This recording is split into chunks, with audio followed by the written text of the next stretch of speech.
January 2023, a signature, a contract, 19 billion Canadian dollars committed to 88 fighter jets built entirely on foreign soil, running entirely on foreign code. To the world, it looked like the end of a story. Canada had chosen. Canada was locked in, bound to a single supplier, a single nation, a single ecosystem it would never fully control. Case closed. Move on. That was the assumption in every boardroom from New York to London. Canada doesn't walk away from America. Canada can't. But somewhere inside that signed contract was a clause nobody outside the file room was watching closely enough. And 2 years later, that clause would matter more than the signature itself. March 15th, 2025. One day after Mark Carney is sworn in as Prime Minister. No press conference, no dramatic declaration, just a quiet order, buried in the machinery of government. Review the deal. Not cancel it, not burn it down. Review it. It is on paper the smallest possible act of defiance, and it is about to become one of the most consequential and most contested defense decisions Canada has made in a generation. Because somewhere in Sweden, a company has been waiting years for exactly this opening, and somewhere south of the border, an ally is about to make clear it does not appreciate being kept waiting. This is the story of how a single word, review, became Canada's opening move in a chess match against the most powerful defense industrial machine on Earth. A match Canada is playing not with confrontation, but with strategic patience. To understand why this moment matters, you have to go back further than 2023. Canada's search for a CF-18 replacement had already failed once before. An earlier procurement effort collapsed under cost concerns and political controversy.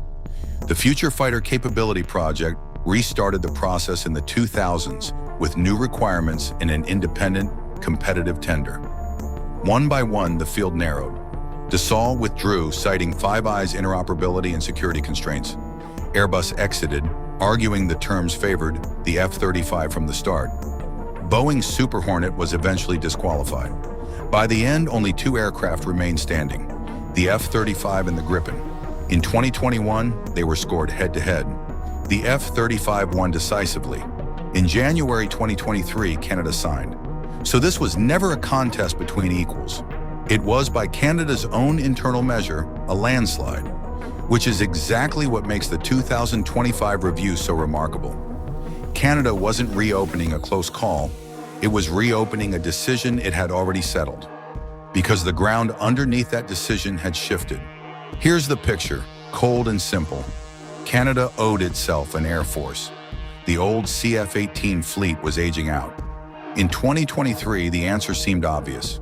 88 F-35As, built in America, integrated into America's ecosystem, priced at 19 billion Canadian dollars, with total program costs later estimated as high as 27.7 to $30 billion. Canada paid up front for the first 16. Locked in. But something else was happening at the same time. Trump returned to office. The tariff war began. And the quiet assumption underneath every fighter jet contract that America was a stable, predictable partner stopped holding. Canada didn't panic. Canada calculated. The review Carney ordered in March of 2025 was supposed to take 3 months. It didn't. It's still going more than a year later, because Canada wasn't just asking which jet is better. Canada was asking a bigger question. What does it cost a country to depend entirely on one foreign supply chain for its own sky? And beneath that question sat an even older one, specific to Canada's geography. This is a country with the longest coastline in the world, an Arctic frontier that grows more contested by the year, and an air force stretched across a landmass few nations can match. Every sovereignty patrol, every scramble against an unidentified aircraft near Canadian airspace depends on jets that work, and on a government that isn't waiting on permission from anyone else to fly them. While the review dragged on, Sweden moved. Saab didn't just show up with a brochure, it showed up with a proposal. In January 2026, Saab offered Canada 72 Gripen fighters and 6 Global Eye surveillance aircraft, tied to an estimated 12,600 Canadian jobs. By March, Saab's CEO told Canadian television a domestically built Gripen could roll off a Canadian line within 5 years. Absolutely doable, he said, pointing to Canada's industrial base as stronger than Brazil's had been, where the first Brazilian-built Gripen rolled out in March 2026. Never let one supplier believe it's the only option. On May 27, 2026, Carney announced something smaller, smarter, entering negotiations with Saab for 6 Global Eye surveillance aircraft. Valued above 5 billion Canadian dollars, beating out Boeing's E-7 Wedgetail. The Global Eye is built on a Bombardier jet made in Ontario. Canada didn't just buy a Swedish system, it bought a system that was already in part Canadian. Turn every acquisition into industrial leverage on home soil. By June 2026, reports describe Canada weighing a mixed fleet, 30 F-35As, alongside 60 Gripens in one version, 60 alongside 40 in another, and, reported by CBC, a fleet approaching 140 aircraft total, pairing 72 to 88 F-35As, with up to 72 Canadian-assembled Gripens, a hub Saab said could support 9,000 to 10,000 jobs. For a region like Quebec, with an aerospace history running back generations, that kind of commitment isn't abstract. It's the difference between watching engineering talent drain toward foreign production lines and keeping it working at home, on a program the country actually owns a share of. Notice what Canada never did. It never canceled the F-35 order.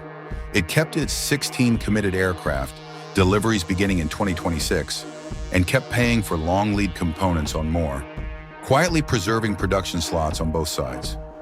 Canada wasn't choosing. It was making sure that, however the review ended, it would already hold leverage on both suppliers. This is the defining test of a middle power in an unpredictable era. Not whether you can defy a superpower, but whether you can outpatience one. Strategic patience did not mean the pressure stopped. It intensified. The U.S. ambassador to Canada, Pete Hoekstra, warned publicly that a mixed fleet could endanger NORAD by complicating interoperability.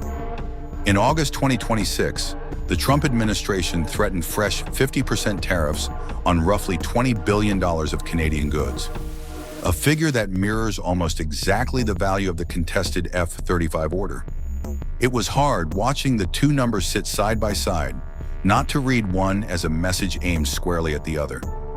Canada's own evidence complicated the picture too. A leaked 2021 evaluation, reported by Radio Canada in late 2025, showed the F-35 scoring 57.1 out of 60, 95%, against the Gripen E's 33%, ahead in every category, its sharpest edge in upgradability and mission performance. That evaluation remains the strongest argument for staying the course. It is also a reminder that this was never purely a story of sovereignty triumphing over dependence. Capability doesn't always sit neatly on the side of independence. Sometimes the more capable aircraft is also the one built by the ally applying the pressure. Canada hasn't ignored that tension. On July 8, 2026, at the NATO summit, Carney confirmed Canada would arm its F-35s with Kongsberg's Joint Strike Missile, a deal worth roughly 800 million Canadian dollars. Even the economics cut both ways. One estimate put F-35 operating costs at $35,000 to $50,000 per flight hour, against $8,000 to $12,000 for the Gripen, cheap enough for routine patrols, while the F-35 handles what only it can. Accept complexity rather than force false simplicity. Let the F-35 do what only the F-35 can do. Let the Gripen absorb the routine flying at a fraction of the cost. Canada didn't stop at two suppliers. Weeks ago, it formally joined the Global Combat Air Program, the sixth-generation initiative led by the United Kingdom, Italy, and Japan, already looking past both jets toward what comes next. Saab, meanwhile, has committed to a Gripen Center and an Aerospace Research and Development Center in Montreal, a Cyber Resilience Center in Toronto, and a Sensor Center in Vancouver, investments that land regardless of the final verdict. None of that closes a single American door. All of it opens new ones. Not confrontation, diversification. Canada never told America no. Canada simply stopped saying, only you. Colombia signed a $3.7 billion contract for 17 Gripens in November 2025. Ukraine has expressed interest in more than 100, demands so large Saab says its own Swedish capacity can't meet it. One more reason a Canadian line appeals to Saab as much as to Canada. Canada hasn't finished this chess match. The review has no official end date. The leaked evaluation says one thing. The tariff threats say another. The missile purchase says a third. Canada is holding all three truths at once, refusing to be rushed. But that is the quiet transformation. Canada didn't need a dramatic break to prove a point.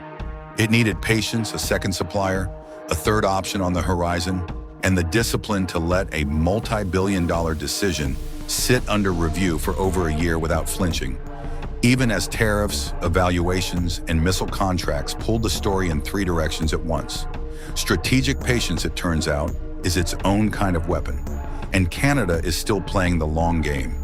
What do you think about all this? Tell us in the comments below. See you in the next one.